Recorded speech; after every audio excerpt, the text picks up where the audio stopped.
வணக்கம். மரியாதைக்குரிய பிரேமலதா விஜயகாந்த் அவர்கள் சமீபத்துல உங்க அண்ணி இனிமேல் உங்கள் அன்னை, உங்கள் தாய்.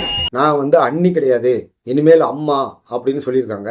அதை பார்த்த உடனே நமக்கு புரிஞ்சிருச்சு, மரியாதைக்குரிய ஜெயலலிதா அவர்களுடைய இடத்தை பிடிக்கிறதுக்கு தான் அவங்க அப்படி சொல்றாங்கன்னு நல்லா நமக்கு புரியுது.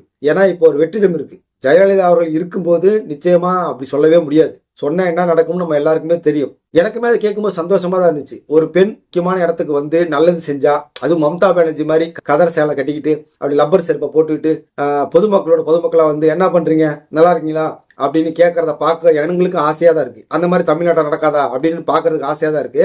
ஆனா இது ஒரு சுவாரஸ்யமான சப்ஜெக்ட். அவங்க சொன்னதை கேட்ட உடனே எனக்கு உண்மையில ரொம்ப சுவாரஸ்யமா இருந்துச்சு. நம்ம பேசுறதுக்கு இல்ல சுவாரஸ்யமான பல விஷயங்கள் இருக்கு. அவங்களுடைய ஆசை நியாயமானது.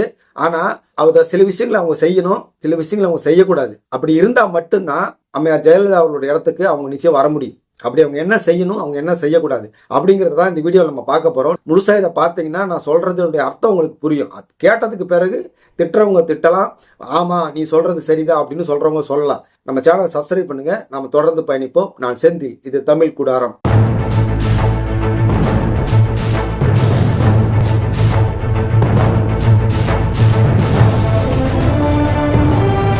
முதல்ல மரியாதைக்குரிய பிரேமலதா அவர்கள் ஜெயலலிதா அவர்களுடைய இடத்தை பிடிக்கணும்னா அவங்க ஃபாலோ பண்ண வேண்டியது ஜெயலலிதா அவர்களை கிடையாது. ஜெயலலிதா அவர்களை நீங்க ஃபாலோ பண்ணா நிச்சயமா அவர்களை மாதிரி ஆகவே முடியாது. அதுக்கு முக்கியமான காரணம், ஜெயலலிதா அவர்கள் ஒரு சாதாரணமான ஆள் இல்லை, அவங்க ஒரு நடிகை. அவங்க நடிகையா இருந்ததுனாலதான் மக்கள் அனைவருக்கு தெரிஞ்சு அவங்க பிரபலமா இருந்தாங்க. அவங்க ஒரு சாதாரணமானவங்க கிடையாது. நீங்க நல்லா யோசிச்சு பாருங்களேன். எம்ஜிஆர் அவருடைய துணைவியார் ஜானகியவே மக்கள் நிராகரிச்சுட்டு ஜெயலலிதா அவர்களுக்கு ஓட்டு போட்டாங்கன்னா காரணம் என்ன? தமிழக மக்கள் எப்பயுமே ரியல் ஜோடிகளை விட ரீல் ஜோடிகளுக்கு தான் முக்கியத்துவம் கொடுப்பாங்க. எம்ஜிஆர் ஜானகின்னு சொல்ல மாட்டாங்க, எம்ஜிஆர் ஜெயலலிதா தான் சொல்லுவாங்க. அந்த அளவுக்கு சினிமாவில் பார்த்தது அவங்க மனசுல நல்லா பதிஞ்சிருச்சு. அதனாலதான் ஜெயலலிதா அவர்கள் தனியா கட்சி ஆரம்பிச்சு வந்த உடனே ஜானகி அம்மாளுக்கு ஓட்டு போடாம ஜெயலலிதா அவர்களுக்கு ஓட்டு போட்டாங்க. விஜயகாந்த் அவர்கள் அரசியலுக்கு வந்ததுக்கு பிறகுதான் பிரேமலதா அவர்களே அதிகமா எல்லாருக்கும் தெரியும். அதுவும் விஜயகாந்த் அவருடைய மறைவுக்கு பிறகுதான் இந்த அளவுக்காவது அவங்க பேட்டி கொடுக்குறாங்க, பேசுறாங்க. அதுக்கு முன்னாடி அவங்க யாருன்னே தெரியாது. ஒரு உதாரணத்துக்கு சொல்லணும்னா, இப்ப நீங்க போய் கிராமத்துல போய் கேளுங்களேன், விஜயகாந்துக்கு நல்ல ஜோடி யாருன்னு கேட்டீங்கன்னா பிரேமலதான்னு சொல்ல மாட்டாங்க, ராதிகான்னு தான் சொல்லுவாங்க. அந்த அளவுக்கு மக்கள் சினிமாவோடு ஒன்றி போனவங்க. தமிழ்நாட்டோட மக்களுடைய மனநிலை அப்படிதான் இருக்கு. நீங்க ஜெயலலிதா மாதிரி ஆகணும்னு சொல்லிட்டு ஜெயலலிதா அவர்களை நீங்க ஃபாலோ பண்ணீங்கன்னா அவங்க என்னென்னலாம் பண்ணாங்க, அவங்க எப்படிலாம் பேட்டி கொடுத்தாங்க, அவங்க எப்படி கூட்டணி பேசினாங்க, அப்படிலாம் நீங்க பண்ணீங்கன்னா உங்களால வரவே முடியாது. அந்த யதார்த்தத்தை நீங்க புரிஞ்சுக்கணும். ஆனா நீங்க வர்றதுக்கு ஒரு நல்ல ஒரு வழி இருக்கு. எப்படின்னா, மம்தா பானர்ஜியுடைய வழியை நீங்க பின்பற்றினீங்கன்னா நிச்சயமா நீங்க அந்த இடத்துக்கு வர முடியும். நான் உண்மையிலே ஒரு நல்ல எண்ணத்துல தான் இதை சொல்றேன். மம்தா பானர்ஜியுடைய வரலாறை படிச்சு பாருங்க. ஒரே ஒரு போராட்டம் அடிபட்டு மண்டை உடஞ்சு போச்சு. இந்தியா முழுக்க அவங்க தான் அன்னைக்கு பேசு பொருள். இந்தியா முழுக்க எல்லா நியூஸ் பேப்பர்லயும் எல்லா டிவிலையும் மம்தா பானர்ஜி அடிபட்டது போராட்டம் பண்ணதான் ஒரு நியூஸா வந்துச்சு. அதுக்கப்புறம் தான் மம்தா பானர்ஜினா யாருன்னே தெரியும். நான் மரியாதைக்குரிய பிரேமலதாவை பத்தி கேட்கறேன். அந்த மாதிரி ஒரு போராட்டம் உங்களால பண்ண முடியுமா? என்னைக்கு நீங்க போராட்டம் பண்ணிருக்கீங்க? ஒரு போராட்டம் பண்ணுங்க, ஏதாவது ஒரு போராட்டம். இந்தியா முழுக்க தமிழ்நாடு முழுக்க உங்களை பத்தி பேச வைக்கணும். பேச வச்சாதான் நீங்க அதுக்கு மேலேயே வர முடியும்.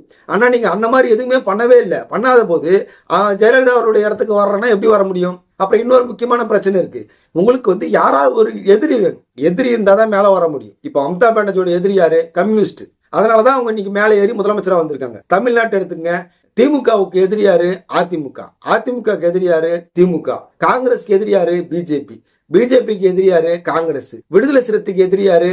பிஜேபி. அந்த மாதிரி ஒவ்வொரு கட்சிக்கும் ஒரு எதிரி இருக்காங்க. ஆனா உங்க கட்சிக்கு தமிழ்நாட்டிலேயே, இந்தியாவிலேயே, ஏன் உலகத்திலேயே எதிரியே இல்லாத கட்சி எதுன்னா அது தேமுதிக தான். ஏன்னா நீங்க யாரையுமே திட்டுறது இல்ல. திமுக ஆட்சி எப்படி இருக்குன்னு கேட்டா நல்லது இருக்குதுங்க, கெட்டது இருக்குங்க. அதிமுக ஆட்சி எப்படி இருந்ததுங்க? நல்லது இருக்குதுங்க, கெட்டது இருக்குங்க. எப்படி நீங்க வளர முடியும்? எதிரி இல்லாம ஒரு கட்சியால மேல வளரவே முடியாது. இப்ப நாம் தமிழ் கட்சி எடுத்துட்டீங்கன்னா திமுக பிரதான எதிரி, மற்ற கட்சிகளா அடுத்தடுத்த எதிரி. இப்ப எதிரின்னு ஒண்ணு இருந்தாதான் உங்களால போராட்டம் பண்ண முடியும். உங்களை மக்கள் கவனிச்சு பார்ப்பாங்க. அவங்களுக்கு மாற்றா உங்களை கொண்டு வருவாங்க. தமிழ்நாட்டுக்கு மட்டும் ஒரு தனி பேட்டர்ன் இருக்கு. அதை நீங்க நல்லா புரிஞ்சுக்கங்க. தமிழ்நாட்டு அரசியல் ஒரு ரெண்டு ஜனக்கூட்டம் தான். ஒன்னு திமுக பிடிச்சவங்க, இன்னொன்னு திமுக பிடிக்காதவங்க. இந்த ரெண்டு குரூப் தான் இருக்கு. திமுக பிடிச்சவங்க திமுக ஓட்டு போடுவாங்க, திமுக பிடிக்காதவங்க அதிமுக ஓட்டு போடுவான். அவ்வளவுதான். அதை வச்சுதான் இங்க ஆட்சியே நடக்குது. அப்ப ஒண்ணு உங்களுக்கு திமுக எதிரியா இருக்கணும், இல்லைன்னா அதிமுக எதிரியா இருக்கணும். ஆனா எதுவுமே இல்லையே. ஒரு சரியான எதிரியே இல்லாம எல்லாத்தையுமே அரவணைச்சு போறேன்னா எப்படி நீங்க மேல வர முடியும்? எப்படி நீங்க ஒரு அரசியல் தலைவராக கவனம் பெற முடியும்? மக்கள் வந்து உங்களை கண்டுக்கவே மாட்டாங்க. நான் வந்து உண்மையிலே ஐயா விஜயகாந்த் அவர்கள் என்ன நோக்கத்துக்காக இந்த கட்சியை ஆரம்பிச்சாருன்னு நான் ஆரம்ப காலகட்டத்துல இருந்து பார்த்துட்டு இருக்கேன். அவரை வந்து எனக்கு ரொம்ப பிடிக்கும். அவருடைய நல்ல நோக்கம் எனக்கு பிடிக்கும். அதனால இந்த கட்சி வந்து மேலே எழும்பி வரணும். திமுக அதிமுகவுக்கு இந்த கட்சி வந்தா பரவாயில்லன்னு உங்களை நினைக்கிறேன். அது ஒரு பெண் வந்து ஒரு தலைமை பீடத்துக்கு வந்தா இன்னும் நல்லா இருக்கும், போட்டி இன்னும் சூப்பரா இருக்கும்னு நான் நினைக்கிறேன். ஆனா அதற்கான எந்த விதமான முதலடியை நீங்க வைக்கவே மாட்டீங்க. ஒரு நல்ல போராட்டம் பண்ண மாட்டீங்க. ஒரு எல்லாத்துக்கும் துணிஞ்சு என்ன நடந்தாலும் பாத்துக்கலான்னு ஒரு கட்சி நீங்க எதிர்க்க மாட்டேங்கிறீங்க. எப்படி நீங்க மேல எழுந்து வருவீங்க? வாய்ப்பே இல்லை. நான் வந்து அந்த அம்மையார ஜெயலலிதா அவர்கள் இடத்துக்கு போகணும், என்னை எல்லாம் அம்மானு கூப்பிடணும், நான் அம்மாவா மாறணும், நான் வந்து முதலமைச்சர் ஆகணும் அப்படின்னு நீங்க நினைக்கிற ஆசை நியாயமானது. ஆனா நீங்க போகிற பாதை சுத்தமா தப்பானது. மரியாதைக்குரிய பிரேமலதா அவர்கள் என்ன நினைக்கிறாங்கன்னா, நம்ம வந்து ஏதாவது ஒரு கட்சிக்கிட்ட கூட்டணி போய் கொஞ்சம் சீட்டு வாங்கி, ஏற்கனவே எப்படி எதிர்கட்சி தலைவரா விஜயகாந்த் அவர்கள் ஆனாரோ அதே மாதிரி நம்ம ஆயிட்டோம்னா அதுக்கப்புறம் வந்து மக்கள்கிட்ட வந்து பிரபலமாயிடலாம். மக்கள் வந்து நம்ம முகத்தை நல்லா பார்த்துக்குவாங்க, நம்மளுடைய செயல் திட்டங்களை பார்த்துட்டு நம்மளை வந்து அடுத்த தேர்தலில் வந்து நம்மளை முதலமைச்சர் ஆக்குவாங்க அப்படின்னு நினைக்கிறாங்க. சின்ன சின்ன கட்சிகள் எல்லாருமே அந்த எண்ணத்துல தான் போயிட்டு இருக்காங்க. ஆனா நீங்க நடைமுறை சாத்தியங்களை பார்க்கணும். 25 வருஷமா அண்ணன் திருமாவளவன் இதை தான் யோசிச்சுட்டு இருக்காரு, இந்த பிளான்ல தான் போறாரு. ஆனா ஒரு தடவையாவது எதிர்கட்சி தலைவர் ஆனாரா? ஒரு தடவையாவது துணை முதலமைச்சர் ஆனாரா? ஆக விட மாட்டாங்க. 1/4 நூற்றாண்டுகளுக்கு மேல ஐயா ராமதாஸ் அவர்கள் வந்து இந்த எண்ணத்துல தான் இருக்காரு, மேல வந்துடலாம், நம்ம வந்து ஒரு எதிர்கட்சி தலைவர் ஆகிட்டு அதுக்கப்புறமேல் முதலமைச்சர் ஆயிடலாம் நினைச்சாரு. அவங்க கட்சி ஆட்சி கொண்டு வந்தலாம் நினைச்சாரு. ஆனா என்னாச்சு? இந்த திராவிட கட்சிகள் கொண்டு வருவாங்களா? கொண்டு வரவே மாட்டாங்க. என்னைக்குமே ஒரு கட்சிக்கு வந்து ஒரு கூட்டணிக்கு போய் ஒரு 10 சீட்டு 20 சீட்டு வாங்கி அதை வச்சு மேல வந்துடலாம் அப்படின்னு நீங்க நினைச்சீங்கன்னா அது சாத்தியமே இல்லை. அப்படி உங்களை வளரவே விட மாட்டாங்க இந்த திராவிட கட்சிங்க. உங்களுக்கு கீழே தான் வச்சிருப்பாங்க. அதுக்கு மிகச்சிறந்த உதாரணம் பாட்டாளி மக்கள் கட்சி, விடுதலை சிறுத்தைகள் கட்சி, வைகோலாம் கிட்டத்தட்ட வந்து அரை நூற்றாண்டுக்கு மேல இந்த எண்ணத்துல தான் இருக்காரு. என்னைக்காவது ஒரு சீட்டு அதிகமா ஜெயிச்சு ஒரு 2வது இடத்துக்கு போயிட மாட்டோமா? 2வது இடத்துக்கு போயிட்டோம்னா முதல் இடத்துக்கு போறது ரொம்ப ஈஸி. அப்படிதான் எல்லாருமே திட்டம் போடுறாங்க. அதுக்காக தான் இவ்வளவு கூட்டணியும் பேசுறாங்க. ஆனா மதிமுக அந்த இடத்துக்கு வந்துச்சா? என்னைக்காவது எதிர்கட்சியாவோ அல்லது வந்து ஒரு துணை முதல்வர் இடத்துக்காவது வந்துச்சா? வரல. ஏன் வரல? நீங்க திமுக அதிமுக கூட்ட கூட்டணி பேசிக்கிட்டே இருந்தீங்கன்னா அவங்க வந்து உங்ககிட்ட இருக்கிற கொஞ்சம் ஓட்டை எப்படி வாங்கலான்னு தான் பார்ப்பாங்களே தவிர நீங்க வளரக்கூடாதுன்னு தான் நினைப்பாங்க. அந்த யதார்த்தத்தை நீங்க புரிஞ்சுக்கணும். அப்ப என்ன ஒரே வழி, உங்களுக்கு ஒரு சாலிடான எதிரி வேணும். அந்த எதிரியை நீங்க போல்டா எதிர்க்கணும். அந்த எதிரி கொண்டு வர திட்டத்துக்கு எதிராக நீங்க வந்து முழு மூச்சா போராடணும். மிகப்பெரிய ஒரு போராட்டத்தை கொண்டு வரணும். விஜய் வந்து ஒரு நாள் இப்படி நடந்து போனாருன்னா தொலைக்காட்சியெல்லாம் இப்படி காட்டுறாங்க. அந்த மாதிரி ஒரே ஒரு நாளாவது பிரேமலதா விஜயகாந்த் அவர்கள் செய்த போராட்டம், அவர்கள் ஏற்படுத்திய ஒரு பாதிப்பு அப்படின்னு தொலைக்காட்சியில ஒரு நாளாவது உங்களை பத்தி பேசணும். எனக்கு தெரிஞ்ச அப்படி ஒரு நாள் கூட உங்க கட்சியை பத்தியோ உங்களை பத்தியோ பேசினதா வரலாறே இல்லை. நீங்க பண்ற போராட்டம் வந்து எல்லாரும் பண்ற மாதிரி ஒரு ஆர்ப்பாட்டம் போராட்டம்லாம் பண்ணா அது வேலைக்கே ஆகாது. மம்தா பானர்ஜியினுடைய ஆரம்ப கட்ட அரசியலை நான் பார்த்தேன், வியந்து போயிருக்கேன்.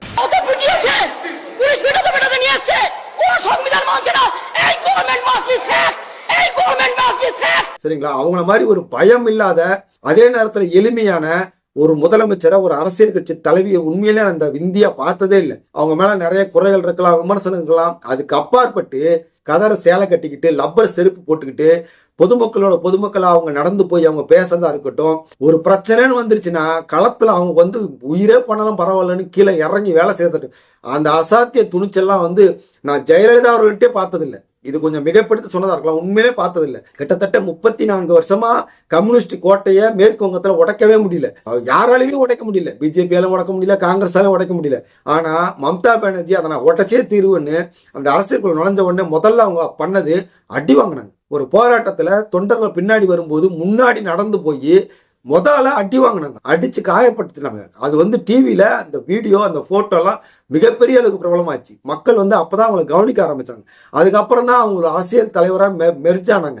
அதுக்கப்புறம் யாராலையும் உடைக்க முடியாது என்று சொல்லப்பட்ட கம்யூனிஸ்ட் கோட்டை, 34 வருஷமாக கட்டப்பட்ட அந்த கம்யூனிஸ்ட் கோட்டையை உடைத்தெறிஞ்சு இன்ன வரைக்கும் அவங்களை கீழே இறக்கவே முடியல. கம்யூனிஸ்ட் கோட்டையோடவா மிகப்பெரிய கோட்டை திராவிட கோட்டை? அதெல்லாம் கிடையவே கிடையாது. திராவிடமாவது மாறி மாறி தான் ஆட்சி பண்றாங்க. அங்க ஒரே கட்சி தான் 34 வருஷமா ஆட்சி பண்ணாங்க. அதையே ஒரு பெண்மணியால் உடைக்க முடியும்னா உங்களால உடைக்க முடியாமலாம் இல்லவே இல்லை. நீங்க முதல்ல திராவிடத்தை அண்டி இருக்கிறது, திராவிடத்துக்கிட்ட கூட்டணி பேசுறதை நிறுத்திட்டு ஐயா விஜயகாந்த் அவர்கள் ஆரம்பிக்கும் போது என்ன ஒரு வேகத்துல எப்படி 2 கட்சியை தீவிரமா எதிர்த்தாரோ அந்த மாதிரி நீங்க எதிர்க்கணும்.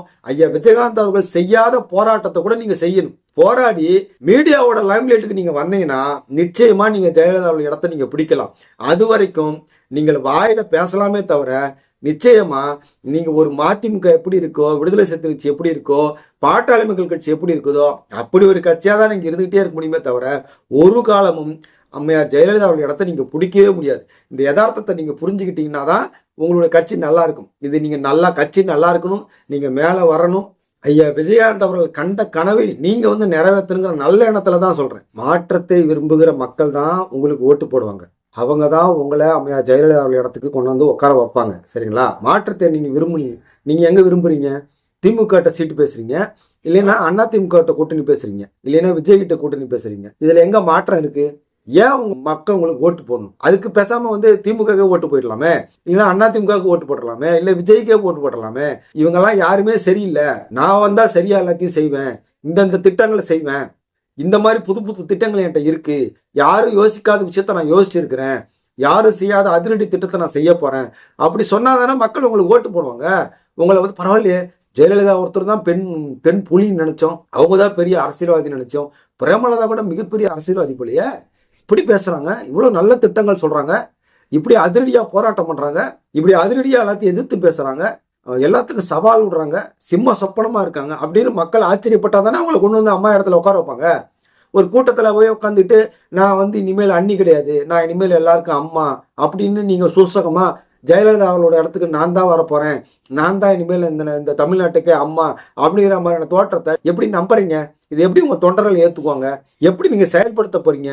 உங்களுடைய கனவுகள் சரியானது, உங்களுடைய இலக்கு சரியானது, ஆனா நீங்க போற பாதை, நீங்க போடுற திட்டம் எதுவுமே சரியில்லை. ஒரு நல்ல பெண் தலைவரா ஆகணும், கோட்டையா இருக்கிற அந்த திராவிடத்தை வீழ்த்திட்டு நீங்க மேல வரணும்னு சொன்னா நீங்க மம்தா பானர்ஜி அவர்களை பின்பற்றி அவங்க என்ன பண்ணாங்க கொஞ்சமாவது பார்த்து அத மாதிரி தமிழ்நாட்டுக்கு தகுந்த மாதிரியான போராட்டங்களை பண்ணி உங்களுடைய பயணத்தை மாத்தி தான் ஆகணும். நீங்க வீதிக்கு மக்களோட மக்கள் நின்று போராடணும். ஒரு தொலைக்காட்சியில ஒரு நிமிஷம் காட்டிட்டு டக்குன்னு போயிடுவாங்க. நியூஸ் பேப்பர்ல ஒரு ஒரு கட்ட செய்தி மாதிரி போட்டு போயிடுவாங்க. தலைப்பு செய்தியெல்லாம் வராது. அப்ப தலைப்பு செய்தியில வர்ற மாதிரி மம்தா பானர்ஜி மாதிரி நீங்க போராட்டம் பண்ணாதான் நீங்க அந்த இடத்துக்கு வர முடியும். தமிழ்நாட்டுக்கு அம்மாவாக நீங்க மாற முடியும். மரியாதைக்குரிய ஜெயலலிதா அவர்கள் இந்த இடத்துக்கு அவங்க வர்றதுக்கு ஆரம்ப கட்டத்துல எவ்வளவு கஷ்டப்பட்டாங்கிறது எல்லாருக்குமே தெரியும்.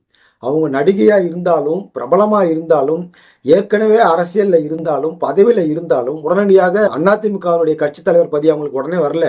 அவங்கள வண்டியில இருந்து பிடிச்சி தள்ளி விட்டதை நம்ம எல்லாம் பார்த்தோம். அவங்களுக்கு எதிராக எத்தனை பேர் சூழ்ச்சி பண்ணாங்க, கட்சியவே கொடுக்க முடியாதுன்னு சொல்லி தனியா ஒரு சின்னத்தை கொடுத்து நிக்க சொன்னாங்க. அதுக்கப்புறமே சட்டசபையில் அவங்களை அடித்து துன்புறுத்தினதெல்லாம் நம்ம பார்த்தோம்.